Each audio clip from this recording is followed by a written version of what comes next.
ஸ்ரீ குருப்யோ நமஹ. தெய்வத்தின் குரல் நான்காம் பகுதி 69வது தலைப்பு பூர்வகால கலைகளும் சயின்ஸுகளும்.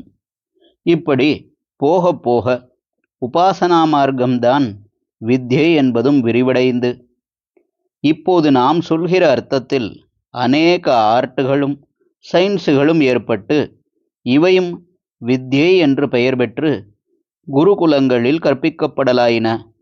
சாந்தோக்கிய உபனிஷத்திலேயே இப்படிப்பட்ட வித்யைகளுக்கு ஒரு பெரிய லிஸ்ட் கொடுத்திருப்பதை பார்க்கும்போது எத்தனை காலத்துக்கு முன்னேயே நம் பூர்வீகர்கள் இத்தனை துறைகளில் தேர்ச்சி கண்டு அவற்றை முறையாக கற்றுக் கொடுத்தும் வந்திருக்கிறார்கள் என்பதாக நமக்கு ஆச்சரியமே உண்டாகிறது.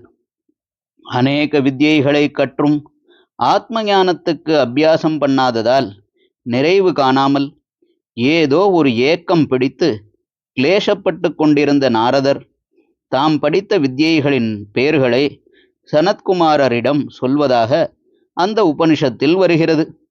4 வேதங்கள், 5வது வேதமாக நாரதர் சொல்கிற இதிகாச புராணங்கள் ஆகியவற்றோடு வேதங்களின் வேதம் என்று அவர் குறிப்பிடும் வியாக்கரணம், பித்ரியம் என்பதான பித்ருகர்மாக்களை பற்றிய கல்பம், ராசி என்பதான கணித சாஸ்திரம், தெய்வம் என்றும் சகுன சாஸ்திரம், நிதி என்கிற பொருளாதார சாஸ்திரம், வாக்கோ வாக்கியம் என்கிற தர்க்க சாஸ்திரம், ஏகாயனம் என்கிற ராஜநீதி, தேவவித்யா என்பதான நிருக்தம் அதாவது வேதத்தின் அக்ஷரங்களுக்கு அர்த்தம் சொல்கிற எட்டிமாலஜி, பிரம்மவித்யா வேதாந்தம் பூராவுக்கும் ஏற்பட்டுள்ள பிரம்மவித்யா என்ற பெயர் இந்த இடத்தில் வேதமந்திர சப்தங்களை வலுவர நிர்ணயித்து தரும் சிக்ஷா சாஸ்திரம் என்ற ஃபனட்டிக்ஸை மட்டும் குறிக்கும்.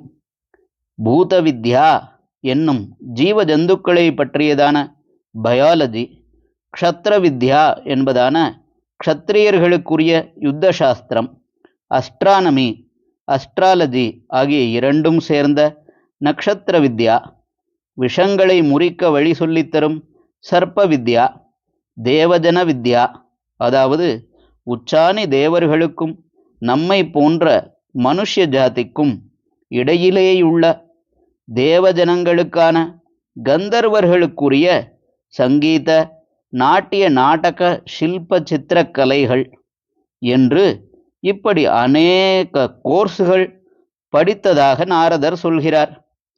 நாரதர் மகா மேதை பொருந்தியவர். அதனால் அவரால் இத்தனை படிக்க முடிந்தது. அதோடு இத்தனை படிப்பாலும் ஆத்மானந்த நிறைவை பெற முடியவில்லை என்று தெரிந்து கொள்கிற விவேக வினயங்களும் அவருக்கு இருந்தன. அதனால்தான் சனத்குமாரரை ஆசிரயித்து அவரிடமிருந்து ஆத்ம வித்யாபதேசம் பெற்றிருக்கிறார். ஈஸ்வர தத்துவத்தை காட்டிக் கொடுக்கவே கல்வி பிரயோஜனப்பட வேண்டும் என்பதும் இதிலேயே தெரிகிறது. அது இருக்கட்டும், நான் சொல்ல வந்தது இத்தனை கோர்ஸுகள் இத்தனை சப்ஜெக்டுகள் ஏற்பட்டு விட்டனவென்றால் அப்போது குருகுலமும் விஸ்தாரமாகிக் கொண்டே போய் பல டீச்சர்கள் இருந்திருக்க வேண்டும். நாரதரை போல இல்லாமல் இவற்றிலே ஒரு சில சப்ஜெக்டுகளை மட்டும் படிக்கும் மாணவர்களை கொண்ட தனித்தனியான பல கிளாஸுகள் அமைந்த பெரிய வித்யாசாலைகள் உண்டாயிருக்க வேண்டும். காட்டிலே ரிஷிகள் நடத்திய இப்படிப்பட்ட ஃபாரஸ்ட் யூனிவர்சிட்டிகளின் அடிப்படையிலேதான் டாகூர் சாந்திநிகேதனம் அமைத்தது. நாரதருக்கு ஏற்பட்ட குறை பொதுவாக அந்த கால வித்தியார்த்திகள் எல்லோருக்கும் ஏற்பட்டிருக்காது. ஈஸ்வர சம்பந்தம், ஆத்ம சம்பந்தம் உள்ளதாகவே அந்நாள் கல்வி இருந்தாலும் ஒரு சாமானிய ஜீவனை வித்யாபியாச காலத்திலேயே ஒரே அடியாக அவனுக்கு எட்டாத ஞான மார்க்கத்தில் பிடித்து தள்ளிவிடவில்லை. அறிவு ரீதியில் பிரம்ம வித்யையையும் சொல்லிக் கொடுத்தாலும் அதை அப்பொழுதே அவன் அனுபவத்துக்கு கொண்டு வர வேண்டும் என்று நிர்பந்தப்படுத்தவில்லை.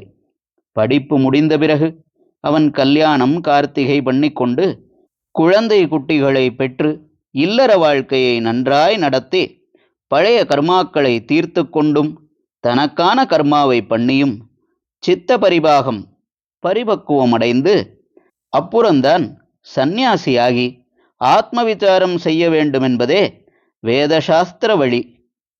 இதற்கு அனுகூலம் பண்ணும்படியாகவே கல்வி முறை இருந்தது. ஹரஹர சங்கர, ஜெய ஜெயசங்கர, தெய்வத்தின் குரல் மேலும் ஒலிக்கும்.